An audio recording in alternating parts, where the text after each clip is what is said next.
মধ্যপ্রাচ্যে অবস্থানরত মার্কিন সেনাঘাঁটি লক্ষ্য করে ক্ষেপণাস্ত্র প্রস্তুত করে রেখেছে ইরান।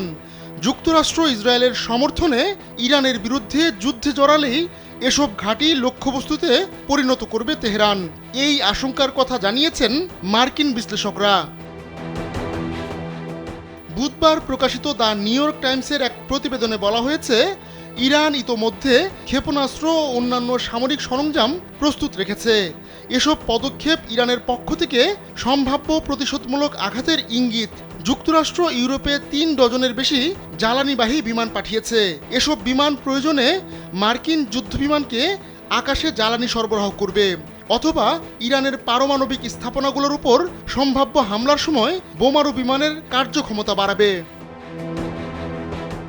ইরানের সাথে তাদের সংঘাতে হস্তক্ষেপের জন্য ইসরায়েল হোয়াইট হাউসের ওপর চাপ সৃষ্টি করেছে। এতে মার্কিন কর্মকর্তাদের মধ্যে আরও বিস্তৃত যুদ্ধের আশঙ্কা বাড়ছে।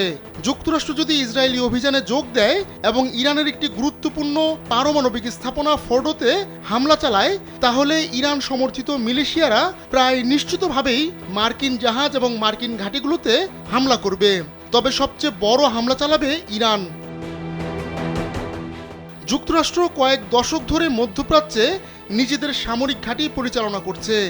এই অঞ্চলে তাদের সবচেয়ে বড় ঘাঁটি রয়েছে কাতারে। 1996 সালে প্রতিষ্ঠিত এই ঘাঁটিতে বিপুল সংখ্যক মার্কিন সেনা রয়েছে।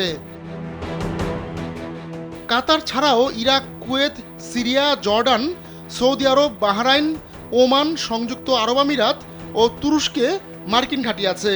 এসব ঘাঁটিতে সাধারণ সময়ে প্রায় 40,000 মার্কিন সেনা থাকে। তবে বড় কোনো অভিযানের সময় তা কয়েক গুণ বাড়ানো হয়। যেমন 2003 সালে ইরাকে হামলার পর 2007 সালের মধ্যে এসব ঘাঁটিতে মার্কিন সেনা সংখ্যা দাঁড়িয়েছিল 1,60,000-এর বেশি।